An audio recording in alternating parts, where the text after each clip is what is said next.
ассалому алайкум ҳамватанони азиз, хуш омадед ба канали Ҳамнаво. Бо шумо ҳастам Али Акбар. дӯстони азиз, як хабари хуб дорем барои мардуми тоҷик. дӯстони азиз, барои хабари хуш ба тамоми мардуми тоҷик расиданаш ҳатман як лайкро зер кунед, то ин ки мардуми тоҷик мо бохабар шавад.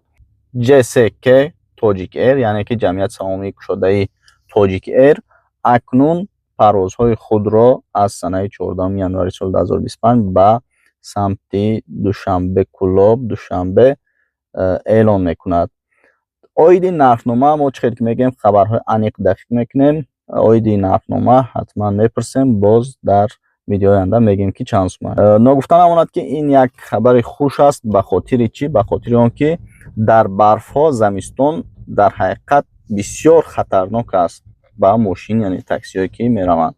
ва ин ба гуфти мардум на он қадар қимат аст, билет арзанда аст ва мо аниқ намедонем ки ҳамин нарх ҳаст ё нест. ба ҳамин хотир мо паҳн накардем ин хабарро. акнун ба самолёт ба шаҳру ноҳияҳои Тоҷикистон парвоз кунанд. меҳмони канали мо бошед, ҳатман лайк, подписатсияро фаромӯш накунед, видеоро равон кунед.